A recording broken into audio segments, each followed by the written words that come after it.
हरे कृष्णा। सभी भक्तों का पुनः स्वागत है। कुछ ब्रेक के बाद हम लोगों ने दिवाली के एक दिन पहले दामोदर कथा को खत्म किया था। वहां पर 10 दिन हम लोगों ने दामोदर लीला के ऊपर चर्चा किया। तो अभी एक हफ्ते के ब्रेक के बाद हम लोग दोबारा मिल रहे हैं और अभी हम लोग पूतना वध के ऊपर चर्चा करेंगे। देखते हैं जितना दिन हम लोग इसको कर पाए वैसे करेंगे। इच्छा है पूरे कार्तिक महीने में अभी जितने भी दिन बाकी हम लोग भगवान की कथा प्रतिदिन करें। अब इसमें भगवान की जैसी इच्छा प्रयास हमारा रहेगा, कृपा भगवान की रहेगी। तो हमारा प्रयास अगर सही रहेगा तो भगवान की कृपा भी सही तरीके से मिलेगी, तो हम उसके ऊपर चर्चा कर पाएंगे। तो हम लोग आज करते हैं पूतना वध। तो कथा स्टार्ट करने से पहले मंगलाचरण कर लेते हैं। ओम अज्ञानतिमिरान्धस्य ज्ञानाञ्जनशलाकया चक्षुरुन्मिलितं येन तस्मै श्रीगुरवे नमः। नमो विष्णुपादाय कृष्णप्रेष्ठाय भूतले श्रीमते भक्तिवेदांत स्वामिनिति नामिने। नमस्ते सरस्वती देवे गौरवाणी प्रचारिणे निर्विशेष शून्यवादी पाश्चात्य देशकारिणे। हे कृष्णा करुणा सिंधो दीनबंधो जगतपते गोपेश गोपिका कांत श्री राधा कांत नमस्ते। सप्त कांचन गौरांगी राधे वृंदावनेश्वरी वृषभानुसुते देवी प्रणमामि हरिप्रिये। नीलाचल निवासाय नित्याय परमात्मने बलभद्र सुभद्राम्यं जगन्नाथाय ते नमः। वाञ्छा कल्पतरुभ्यश्च कृपा सिन्धुवैव च पतितानां पावनेभ्यो वैष्णवेभ्यो नमो नमः। जय श्री कृष्ण चैतन्य प्रभु नित्यानंद श्री अद्वैत गदाधर श्रीवासादि गौर भक्तवृंदा। हरे कृष्णा कृष्णा कृष्णा हरे हरे हरे राम राम राम राम हरे की मंगलाचरण की जाए। ओम नमो भगवते वासुदेवाय। ओम नमो भगवते वासुदेवाय। ओम नमो भगवते वासुदेवाय।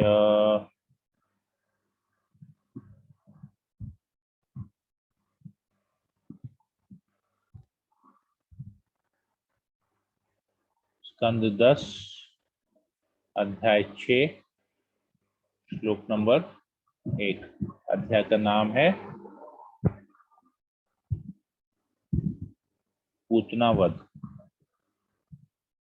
तो श्लोक नंबर 1 से हम करते हैं।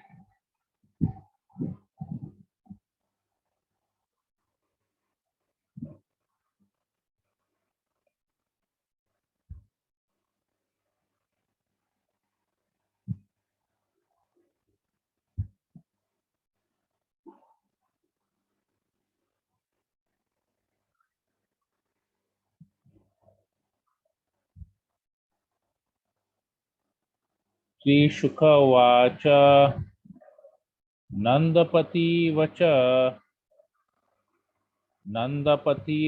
शौरेर न मृषेति विचिन्तयन् हरिं जगाम शरणम् उत्पात आगम संकिता।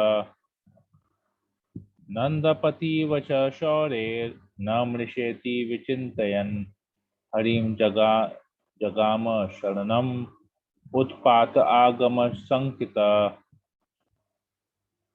नंदपति वच शौरेर न मृषेति विचिन्तयन् हरिं जगाम शरणम् उत्पात आगम संकिता।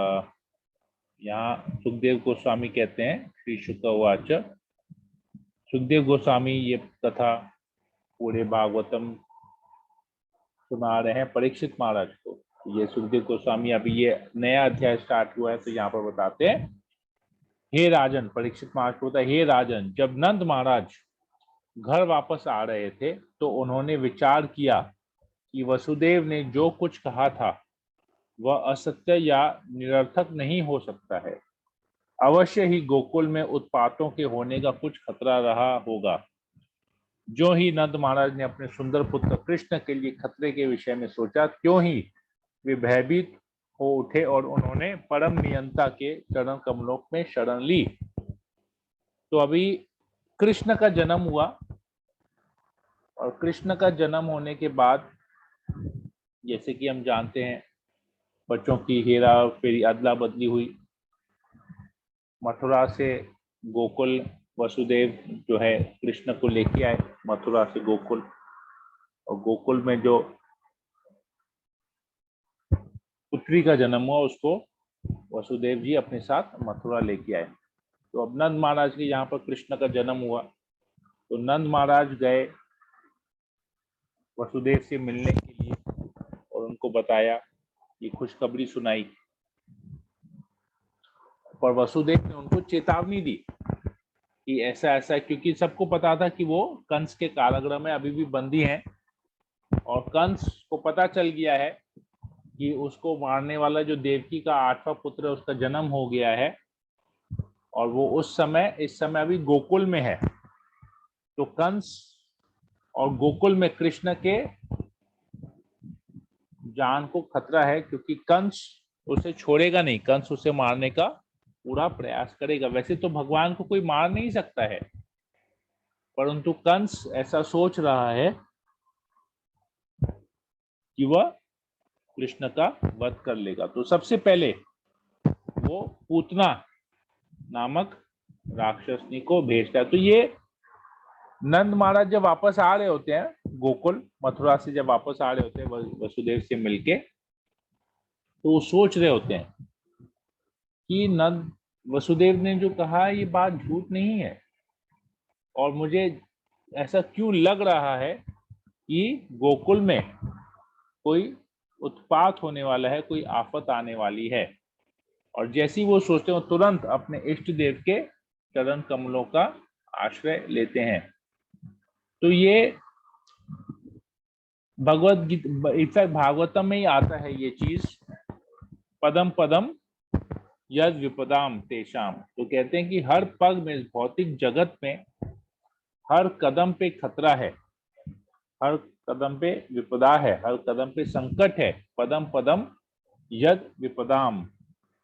तो इस भक्त लोग क्या करते हैं, भक्त लोग जानते हैं, तो हर समय हर क्षण वो भगवान को स्मरण करते हैं, भगवान की शरण को ग्रहण करते हैं। प्रोपा जी यही बता रहे थे तात्पर्य में, जब कभी कोई संकट आ पड़ता है तो शुद्ध भक्त सदैव भगवान द्वारा दी जाने वाली संरक्षण तथा आश्रय के विषय में सोचता है। भगवत गीता में भी इसी का उपदेश है, अनित्यम सुखम लोकमिमं प्राप्य भजस्व माम। इस जगत में पग पग पर संकट है, विपदा है, पदम पदम यद विपदाम। अतएव भक्त के लिए पद पद पर भगवान की शरण में जाने के अतिरिक्त कोई अन्य उपाय नहीं रहता। तो हमको हमेशा भगवान का स्मरण करना चाहिए, और इनफैक्ट कहते हैं कि जहां पर भगवान है वहां पर कभी कोई विपत्ति आ ही नहीं सकती है। आगे बढ़ते हैं, दूसरा श्लोक। कम से न प्रहिता घोड़ा पूतना बालघातिनी शिशुं चचरा निघ्नन्ति पूरग्राम व्रजादिषु। तो कम से न प्रहिता घोड़ा पूतना बाल घातिनी। तो कंस ने पहले से ही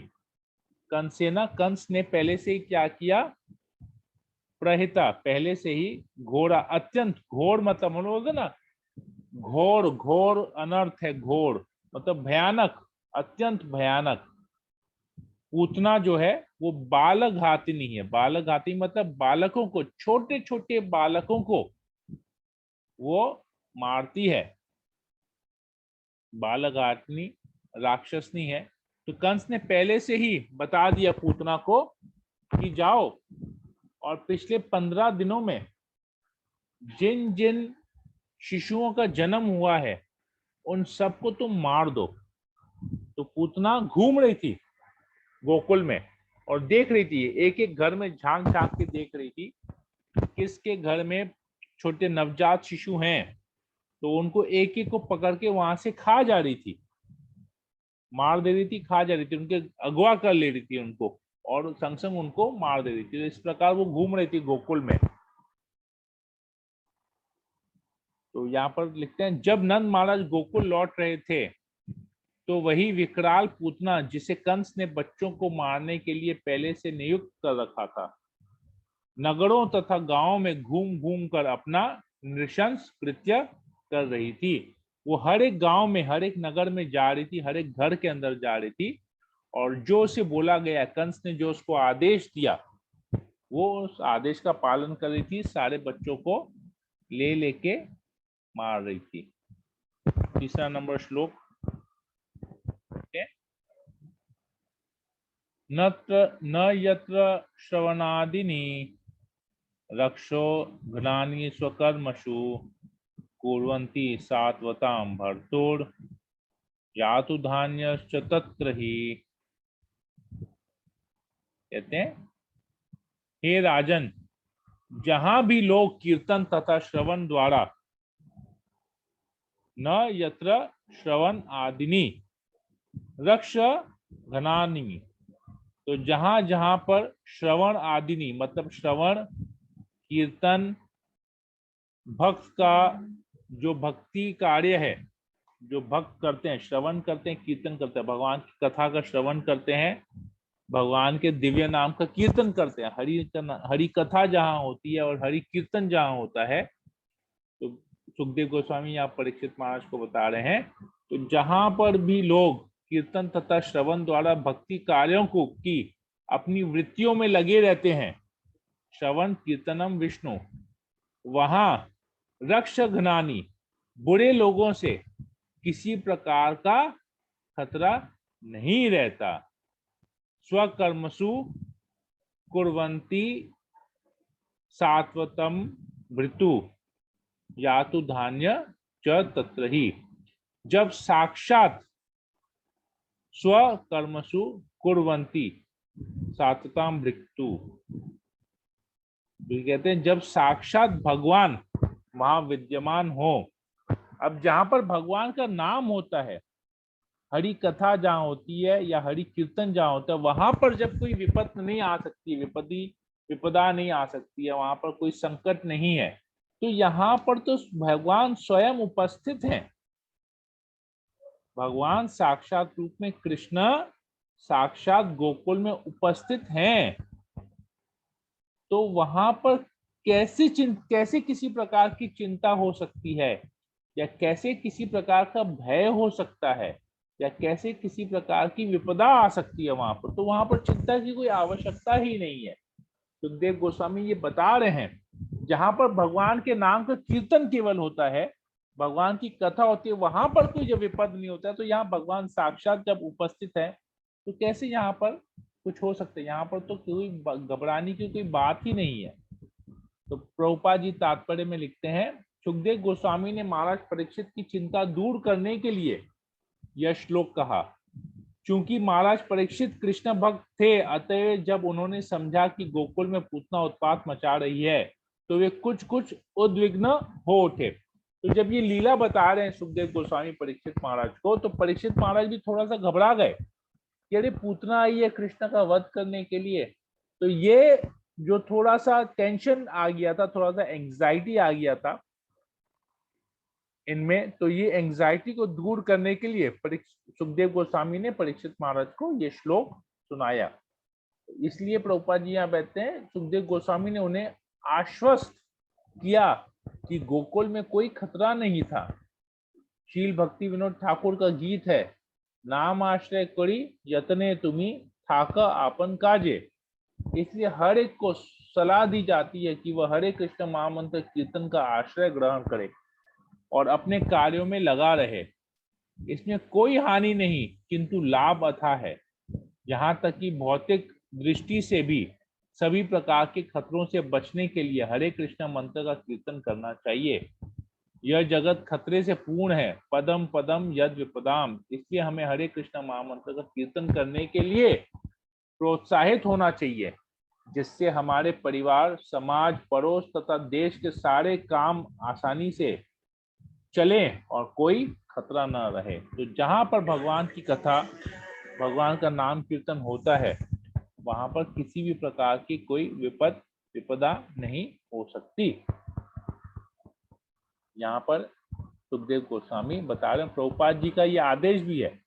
तो हमको भगवान के नाम का, भगवान तो हमारे साथ उपस्थित नहीं है, भगवान तो आए अपनी लीला करके चले गए, परंतु भगवान कलयुग में नाम के द्वारा हम भगवान का संग कर रहे हैं। कली काले नाम रूपे कृष्ण अवतार, कृष्ण ने अवतार लिया है कलयुग में, अपने नाम के रूप में अवतार लिया। तो हमको जैसे भी हो, हमको हरिनाम का आश्रय लेना चाहिए। तो हरिनाम का जब हम आश्रय लेंगे, हरिनाम का आश्रय लेना मतलब साक्षात भगवान का आश्रय हमने लिया है, ग्रहण किया है। आगे बताते हैं चौथे नंबर श्लोक में।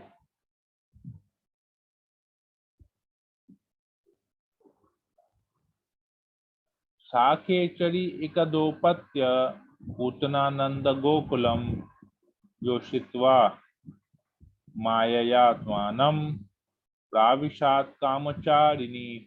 अब ये क्या करती है पूतना, यहाँ पर बताया गया है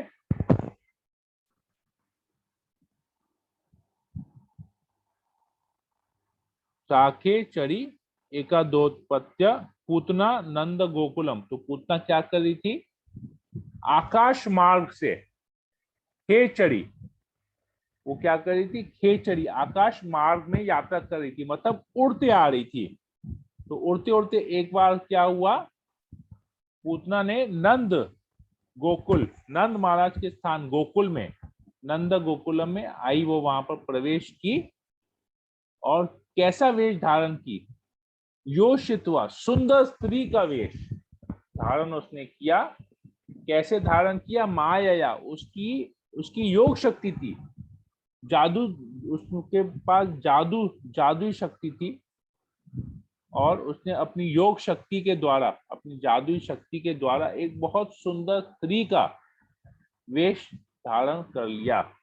और बहुत सुंदर स्त्री का, क्योंकि जहां पर भगवान उपस्थित होते हैं वहां पर राक्षस कभी घुस ही नहीं सकते हैं, राक्षस अपने वेश में कभी भी वहां पर घुस नहीं सकते। तो इसलिए उसको यहाँ पर अपना वेश बदल के आना पड़ा। और कामचारिणी मतलब वो इच्छा अनुसार विचरण करने वाली है। तो वो अपनी इच्छा अनुसार, क्योंकि उसने अब एक बहुत सुंदर स्त्री का रूप धारण कर लिया है, वो अपनी इच्छा अनुसार कहीं पर भी जा सक रही है। इतना सुंदर था, प्रभुपाद जी बताते हैं कि वो, इनफैक्ट आगे सुखदेव गोस्वामी बताते हैं कि लोग उसको देख के लग रहे थे स्वयं लक्ष्मी देवी आ गई है, इतनी सुंदर, इतना सुंदर रूप उसने धारण किया था।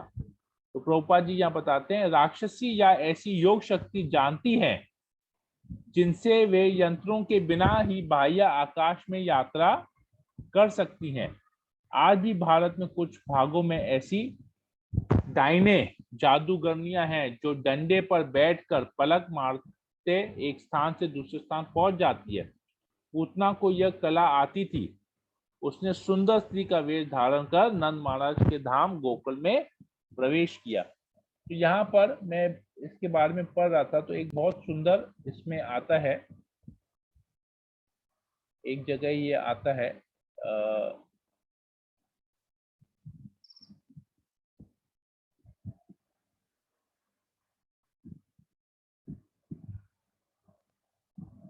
कहते हैं कि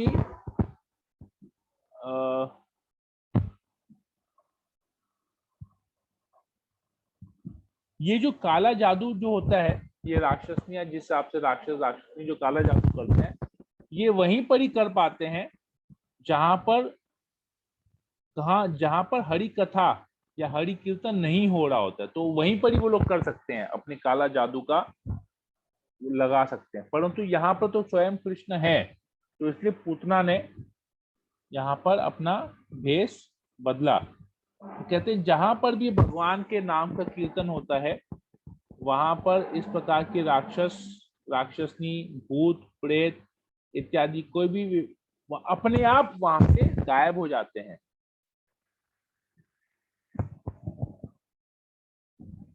तो इस प्रकार उसने यहाँ पर अपना भेष बदल के वो आई वहां पर। आगे बढ़ते हैं, आगे फिर क्या हुआ।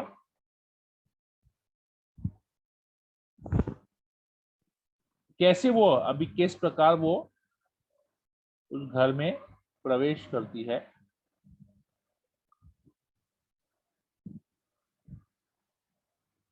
देखते हैं।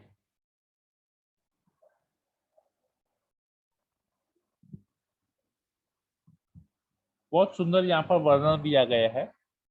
कहते हैं उसके नित्य भारी थे, उसके स्तन स्तन सुदृढ़ तथा विशाल थे, जिससे उसकी पतली कमर पर अधिक बोझ पड़ता प्रतीत हो रहा था। वह अत्यंत सुंदर वस्त्र धारण किए थी। उसके केश मल्लिका फूल की माला से सुसज्जित थे, जो उसके सुंदर मुख पर बिखरे हुए थे। उसके कान के कुंडल चमकीले थे। वह हर व्यक्ति पर दृष्टि डालते हुए आकर्षक ढंग से मुस्कुरा रही थी। उसकी सुंदरता ने व्रज के सारे निवासियों का, विशेष रूप से पुरुषों का ध्यान आकृष्ट कर रखा था। जब गोपियों ने उसे देखा तो उन्होंने सोचा कि हाथ में कमल का फूल लिए लक्ष्मी जी अपने पति कृष्ण को देखने आई हैं। तो हमने इसके बारे में पढ़ा था, वैकुंठ का डिस्क्रिप्शन जब आया था तो हमने पढ़ा था कि किस प्रकार वहां पर वैकुंठ में लक्ष्मी देवी क्या करती है, एक हाथ में कमल का फूल लिए और दूसरे हाथ में झाड़ू लिए भगवान को आकर्षित करने के लिए वो इस प्रकार घूमती है। और बड़े चंचल स्वभाव, बड़े नाजुक स्वभाव से वो वहां पर विचरण करती है। तो उसी प्रकार का रूप धारण किए, उससे सिमिलर रूप धारण किए पूतना भी वैसे ही कर रही थी। बहुत सुंदर रूप उसने धारण किया। उसका पूरा डिटेल यहाँ पर इतना सुंदर वर्णन दिया गया है। उसके कान में वो कैसे कुंडल पहनी हुई थी, उसके स्तन भारी थे, बड़े थे, उसकी कमर पतली थी, सुंदर मुख था, इतना आकर्षक ढंग से वो मुस्कुरा रही थी। तो वो सभी ब्रजवासियों को, विशेषकर वहां के जो पुरुष हैं, सबको वो आकर्षित कर रही थी, उनका ध्यान आकर्षित। और गोपियां सोचने लगी इतनी सुंदर स्त्री कहाँ से आई, ये जरूर लक्ष्मी ही है जो वहां पर कृष्ण को देखने आई है, क्योंकि कृष्ण भी बहुत सुंदर थे, अत्यंत सुंदर थे। तो वो उसको देखने आई है। तो इसके बाद हम पूतना क्या करती है घर में प्रवेश करके, हम इसके ऊपर कल चर्चा करेंगे, क्योंकि इसके बहुत सुंदर अभी से यहां से आएगा।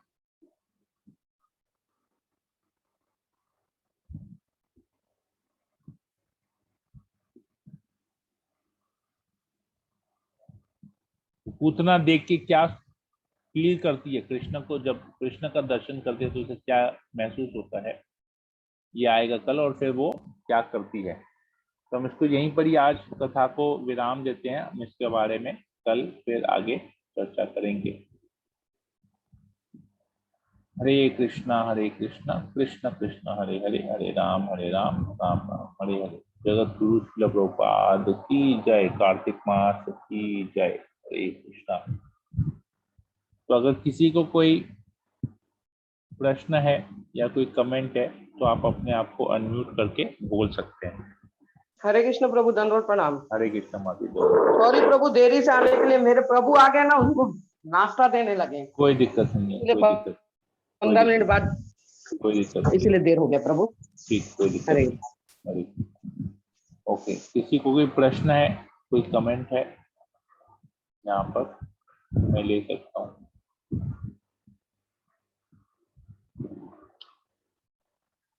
आज की कथा में एक प्रैक्टिकल एप्लीकेशन था कि हमको हमेशा भगवान के नाम का आश्रय लेना चाहिए। जब तक हम भगवान के नाम का आश्रय लेंगे, भगवान का आश्रय लेंगे, बड़ी से बड़ी विपदा क्यों नहीं हो, हम उससे मुक्त हो जाएंगे। परंतु हम अगर भगवान के नाम का आश्रय या भगवान के चरणों का आश्रय नहीं लेते हैं तो छोटी से छोटी बात भी हमारे लिए बड़ी से बड़ी विपदा का कारण बन सकती है। तो ये यहाँ पर हम देखते हैं और आगे देखेंगे इस लीला में यही बात आती है कैसे। तो जी वो स्वयं वो सोच रहे हैं, नंद महाराज कृष्ण के पिता हैं, फिर भी वो सोच रहे हैं और कैसे भगवान का वो स्मरण कर रहे हैं। कि भक्त का स्वभाव है, शुद्ध भक्त का स्वभाव ही ऐसा होना कि वो हर पल कृष्ण को वो जानता है, हर पग पे खतरा है, इसलिए वो हर क्षण भगवान का नाम लेता है, भगवान के बारे में सोचता है, भगवान की शरण ग्रहण करता है। ये शिक्षा हमको मिलती है यहाँ से। तो अगर हम अपने भक्तिमय जीवन में अगर हम हर क्षण हर पल भगवान का नाम ले पा रहे हैं, भगवान का स्मरण कर पा रहे हैं, तो हम विपदाओं से मुक्त हो जाएंगे। तो जितने भी हमारे टेंशन हैं लाइफ में, जितनी भी एंग्जाइटीज है, हम लोगों में प्रॉब्लम क्या है, हम लोगों के लाइफ में कोई टेंशन होता है, कोई एंग्जाइटी होता है, तो सबसे पहले हम लोग भगवान का नाम जप करना बंद कर देते हैं। जबकि सोल्यूशन ही यही है कि भगवान का नाम जप करेंगे, भगवान का स्मरण करेंगे तो हमारे प्रॉब्लम चले जाएंगे। परंतु हम क्या करते हैं, प्रॉब्लम आता है भगवान का नाम, मतलब प्रॉब्लम आता है सोल्यूशन छोड़ देते हैं, जबकि सोल्यूशन ही है भगवान का नाम पकड़ के रखना, प्रॉब्लम अपने आप दूर हो जाएगा। और हम लोग क्या करते हैं, प्रॉब्लम आता है भगवान का नाम छोड़ देते हैं, प्रॉब्लम को पकड़ लेते हैं। जबकि भगवान के नाम को पकड़ के रखेंगे तो प्रॉब्लम छूट जाएगा, परंतु हम लोग भगवान का नाम छोड़ देते हैं और प्रॉब्लम को पकड़ लेते हैं, इसलिए हमारे जीवन में प्रॉब्लम नहीं जाता है। देखेंगे बहुत प्रैक्टिकल है ये बात, हम लोग देखेंगे जब भी हमारे लाइफ में कुछ ऐसी विपदा होती है, कुछ फैमिली में प्रॉब्लम्स होता है, तो हम लोग से सबसे पहले हरिनाम जप छूटता है कि नहीं है। अपना हमारा रूटीन अपसेट होता है, जो 16 माला करने वाले वो 8 माला पे आ जाते हैं, 8 माला वाले के 4 माला पे आ जाते हैं, 4 माला वाले 2 पे आ जाते हैं, 2 वाले 0 पे आ जाते हैं, जब भी फैमिली में कोई प्रॉब्लम होता है। जी प्रभु जी, ये होता है प्रभु जी, क्योंकि दिमाग में तो टेंशन घूमता है ना प्रभु जी। हाँ तो हम लोग को टेंशन, ये नहीं सोचते कि अरे कृष्ण जी तो है हम लोग के साथ, थोड़ा देर के लिए भटक जाते हैं प्रभु जी। बहुत ज्यादा माला बढ़ जाता है, रो के माला होने लगता है, बहुत ज्यादा 32 माला 64 माला हो जाती है। तो ये उस समय देखिए और यहाँ डबल पर करना क्या हमने चाहिए। सीखा, यहाँ पर हमने क्या सीखा कि जब विपदा होती है तो हम लोग को भगवान का स्मरण ज्यादा करना चाहिए, डबल करना चाहिए। जी प्रभु जी। और हम लोग क्या कर रहे हैं, हम लोग बस विपदा आ उसको रही है भगवान सोचते का नाम रहते छोड़ हैं। दे रहे हैं, जो कर रहे हैं वो भी अब छोड़ देते हैं। प्रभु जी इंतजार करते कि वे विपदा कब आएगा ऐसे लगने लग जाता है। लेकिन तो ये गलत है, ऐसा नहीं करना चाहिए। हम लोग सोचते हैं कि प्रॉब्लम टल जाएगा, फिर वापस अपना रूटीन मेंटेन करेंगे, जबकि जहाँ साधना करने से प्रॉब्लम जाएगा, प्रॉब्लम चला जाएगा। साधना छोड़ने से प्रॉब्लम नहीं जाएगा, जी प्रॉब्लम और जी पकड़ प्रभु जी। लेगा। ये तो ये शिक्षा बहुत महत्वपूर्ण शिक्षा है हमारे जीवन के लिए, तो आप लोग इसको ले सकते हैं। जी प्रभु। ओके, और कोई प्रश्न या कोई कमेंट है किसी को?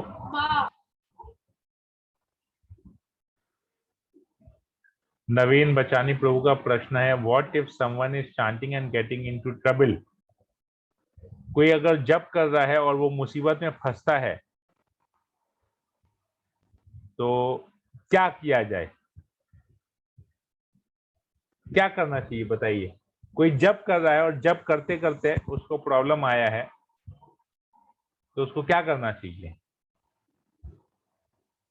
कोई व्यक्ति जप कर रहा है, हो सकता है जप करते करते, या कोई बहुत सिंसियरली 16 माला जप कर रहा है और उसके जीवन में विपदा आती है, तो उस केस में उस भक्त को क्या करना चाहिए, कोई बता सकता है इसके बारे में? नवीन बचानी प्रभु का प्रश्न है। हरि बोल प्रभु। हरे कृष्णा माता जी, बोलिए। अपने पूर्व जन्म का वो सोच के उसको काटता है और भगवान का भक्ति और अच्छे से ज्यादा करता है। सोचता है कि मेरे पूर्व जन्म का आया हुआ है और अच्छे से अपना भक्ति और अच्छे से करता है। तो ये इतना इजी है क्या, इतना आसान है क्या करना? ना हम लोग के लिए तो असंभव है। बोलना आसान है, करना आसान है, हाँ। करना आसान नहीं है। तो प्रैक्टिकल सोल्यूशन क्या है इसका, जो बोलने में भी आसान हो, करने में भी आसान हो? वो आप ही बता सकते हैं, हम नहीं बता सकते। ओके, चलिए मैं अभी आप लोगों को इसी पूतना लीला से स्टार्ट करता हूं। इसी लीला में इसका जवाब है। अभी देखिए वसुदेव नंद महाराज कहाँ से आ रहे थे? मथुरा से वृंदावन आ रहे थे वापस, राइट, गोकुल आ रहे थे वापस, ठीक है। और उनको क्या बताया गया कि अभी कृष्ण जो है गोकुल में है, तो गोकुल में प्रॉब्लम्स आने वाले हैं, विपदाएं आने वाली है, राइट, उत्पात होने वाला है, राइट। तो क्या कहा? कृष्ण आए हैं इसलिए उत्पात होने वाला है। मतलब जब तक कृष्ण नहीं थे तो गोकुल में उत्पात नहीं था। मतलब जब कृष्ण हमारे जीवन में आएंगे तो उत्पात तो आएगा ही। मतलब क्या हुआ? यही हुआ ना, कृष्ण हमारे जीवन में आएंगे तो उत्पात आएगा ही। और उस उत्पात, अब नंद महाराज क्या सोचे? वसुदेव ने कहा उत्पात है, तो उन्होंने तुरंत क्या किया? उनके दो ऑप्शन था, या तो कृष्ण को अपने गोकुल से निकाल दे, अपने जीवन से निकाल दे, या कृष्ण का शरण ले, राइट। क्या किया हमने? पहले श्लोक में ये पढ़ा ना, उन्होंने भगवान का शरण, चरण कमलों का शरण ग्रहण किया, यही हमने पढ़ा ना। यस प्रभु। तो हम लोग क्या करते हैं? हम लोग भक्ति कर रहे हैं, कृष्ण आएंगे हमारे जीवन में, कृष्ण गोकुल में आए, उत्पात आएगा। कृष्ण नहीं थे तो उत्पात नहीं होगा।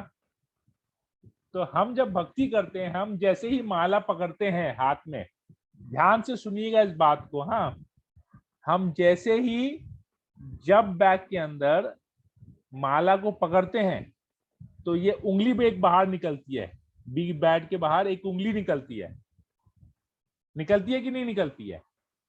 यस प्रभु। और ये वाली उंगली निकलती है, ये वाली। यस जी प्रभु। अभी अगर हम ऐसे करते हैं उंगली को, तो ये क्या रिप्रेजेंट करता है? we are pointing towards others. नहीं, ये क्या रिप्रेजेंट करता है? हम लोग बचपन में क्या खेलते थे? गन चोर शॉट पुलिस। करते थे, बंदूक बंदूक के तरह प्रभु जी। हाँ बंदूक ना। जी प्रभु जी। तो हम लोग जैसे ही जब बैग में हाथ को डालते हैं और ये उंगली बाहर निकालते हैं, हम माया देवी की तरफ गोली चला रहे हैं। जी प्रभु। लेकिन हम भूल जाते हैं कि माया देवी के पास ये गन नहीं है, माया देवी के पास पूरा वो मशीन गन है, मशीन गन है। हमारे पास एक पिस्टल है, खाली 6 राउंड का एक तो पिस्टल है, या 16 माला का एक तो पिस्टल है, लेकिन माया देवी के पास मशीन गन है। AK-47 प्रभु जी।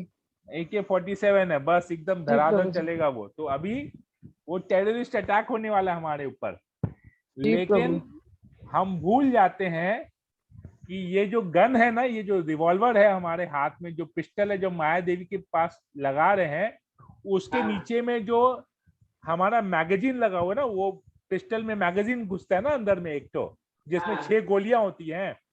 हमारे पास 108 गोली वाला मैगजीन है, और वो 108 गोली जब खत्म होगा ना, वो रीलोड अपने आप हो जाएगा, क्योंकि हमको माला को खाली फेरना है और 108 वापस से रीलोड हो जाएगा, हमको मेहनत नहीं करना है।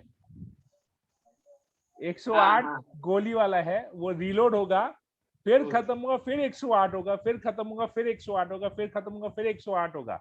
पर हम क्या करते हैं? हम 108 में छोड़ देते हैं, हम बोलते हैं गोली खत्म। जैसे ही गोली खत्म, मतलब चांटिंग और नहीं करना, एक माला हो गया, आज के लिए बहुत है, माया देवी का मशीन गन फायर हो गया, दुम दुम दुम, AK-47 उसका चालू हो गया। तो कृष्ण जब हमारे जीवन में आते हैं तो उत्पात आएगा ही, परंतु उस उत्पात से बचने का एक ही उपाय है, कृष्ण का शरण ग्रहण करना। तो जब हम जप करते हैं, हम माया देवी की तरफ अपना एक लड़ाई छेड़ दिए, एक जंग छेड़ रहे हैं माया देवी की तरफ।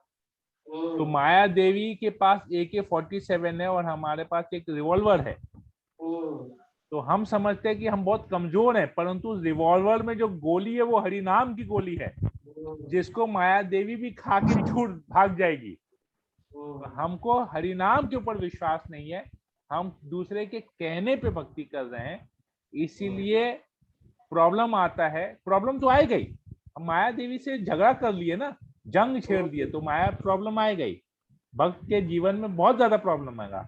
ये प्रॉब्लम का मतलब, ये प्रॉब्लम हमको टेस्ट करता है कि हम भगवान के नाम के प्रति या भगवान के प्रति हम कितने शरणागत हैं। ये हमारा टेस्ट है।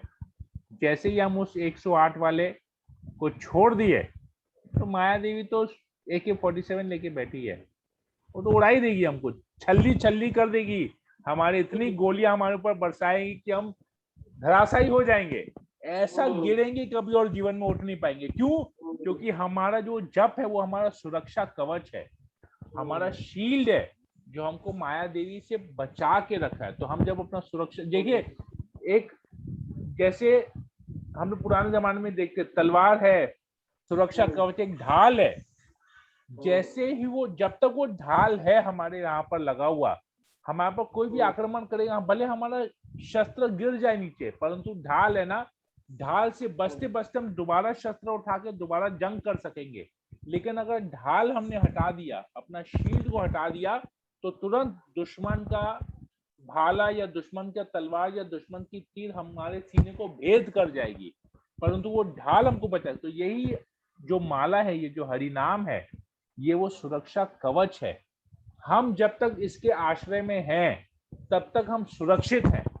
हम जैसे इसका आश्रय छोड़ देंगे, वो हमको दुश्मन हमारा हमको तीर चलाएगा, हमारा सीना भेद कर देगा और हमारा आध्यात्मिक जीवन, हमारा भक्ति जीवन खत्म हो जाएगा। ठीक है नवीन बचानी प्रभु, ये पता नहीं मैं आपका आंसर दे पाया कि नहीं। हरी बोल, बहुत अच्छा आंसर था। नहीं, जिसने प्रश्न पूछा उससे सुनना पड़ेगा, जिसने प्रश्न पूछा उससे सुनना पड़ेगा। यस प्रभु, ओके, ब्लूटूथ में कनेक्ट है इसलिए। हाँ, वो लिख के दे रहा है। ठीक है, यस प्रभु, ठीक है, बहुत बहुत धन्यवाद। तो प्रश्न सही था और उत्तर भी सही था। आप लोगों को कैसा लगा? प्रश्न कैसा था और उत्तर कैसा था? प्रभु जी प्रश्न भी अच्छा था और उत्तर तो बहुत ही अच्छा था प्रभु जी। ओके, ठीक है। तो अभी आप खाली अच्छा बोलने से होगा या अपने जीवन में अपनाना है? वो तो अपनाना है प्रभु जी, अपनाना है, ये अपनाना है। ठीक जी है प्रभु जी, अपना ही रहे हैं प्रभु जी हम लोग तो। ओके, ठीक है। तो फिर हरे बहुत, कृष्ण प्रभु। यस कोमल। प्रभु आपने जो ये अभी फिंगर का एक्सप्लेनेशन बताया ना, हाँ, when I had started chanting, तो मैं कुछ वीडियोस देखती थी कि मतलब जो सही तरीका बता सके हाउ टू होल्ड द माला। तब उसमें बताया गया था कि इस फिंगर से कभी भी माला को टच नहीं करना चाहिए। और उस वीडियो में ये रीजन बताया गया था कि this finger always points out towards others, मतलब दूसरों की गलतियां निकालता है, इसलिए this finger is not considered to be auspicious, इसलिए इस फिंगर से माला को टच नहीं करना चाहिए। वो तुमने टेक्निकल बात को कहा, हमने जी। प्रैक्टिकल बताया। यस प्रभु। हरि नाम का आश्रय क्यों लेना चाहिए तो हमने बताया ना। जी जी, हमने तो प्रैक्टिकल बताया। ये आप माया से युद्ध छेड़ दिए, आपने हाँ। माया की तरफ एक पिस्टल लगा दिया, माया तो मशीन गन लेके बैठी हुई है। जी प्रभु। ठीक है, ऐसे तो वो तो टेक्निकल चीज हो गया। ये इनऑस्पिशियस बोला जाता है, इस उंगली से हम तर्पण करते हैं और ये जो है फिंगर ही इनऑस्पिशियस है इसीलिए, और क्योंकि हम दूसरों की तरफ पॉइंट करते हैं, ये सब है, ये सब बातें हैं। परंतु दिस इज, ये जो हमने जो एग्जाम्पल दिया पिस्टल का, ये प्रभुपाद जी यूज करते हैं, प्रभुपाद का ये एग्जाम्पल है। बाकी तो सब टेक्निकल बातें हैं।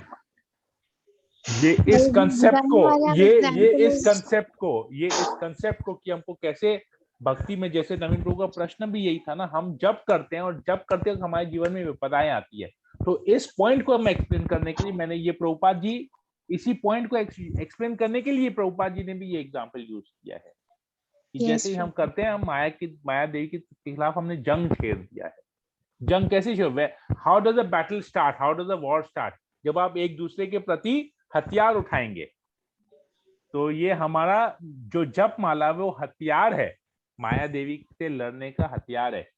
कहते हैं ना, हरे नाम ही केवलम, कलौ नास्ति व गति अन्यथा। तो अगर कली से फाइटिंग करना है तो हमको हरिनाम का सहारा लेना पड़ेगा। तो यही हमारा शस्त्र है। This is our pistol, this is our revolver, this is our armoury with which we have to fight Maya Devi. और जिस दिन आपने ये माला उठा लिया, आपका जंग छिड़ गया। बस अभी आप सिपाही बन गए, अभी आप माया से युद्ध करते रहिए। लेकिन हमको ये याद रखना है कि जब हम माया से युद्ध करें, सिपाही हैं, तो हम किसके संरक्षण में, किसके गाइडेंस में माया से युद्ध करें? भगवान के गाइडेंस में।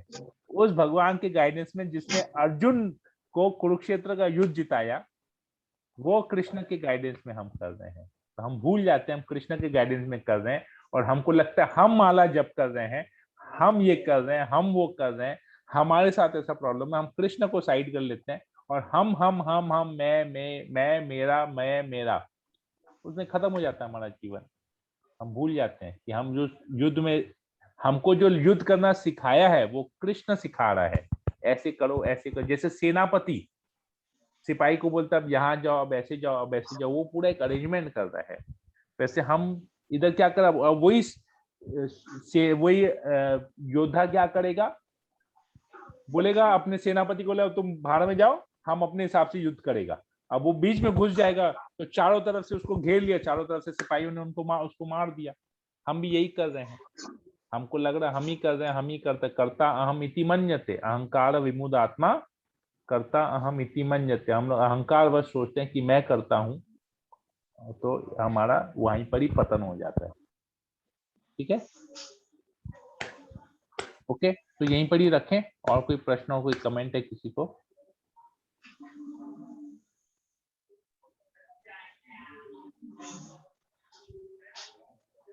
हरि बोल मुकेश शाह प्रभु, हरि बोल। ठीक है, तो हरि बोल कर लें। अभी हो गया क्लास एंड, तो हम लोग इसको आगे फिर चर्चा करेंगे कल इसके ऊपर में। हरे कृष्णा कृष्णा कृष्णा हरे हरे, हरे राम राम राम हरे। वांछा कल्पतरुभ्यश्च कृपा सिन्धुभ्येव च पतितानां पावनेभ्यो वैष्णवेभ्यो नमो नमः। अनंत कोटि वैष्णव वृंद की जय। जगत गुरु शिला प्रभुपाद की जय। निताई गौर प्रेमानंदे। हरि हरि बोल। हरे कृष्णा। हरे कृष्णा प्रभु।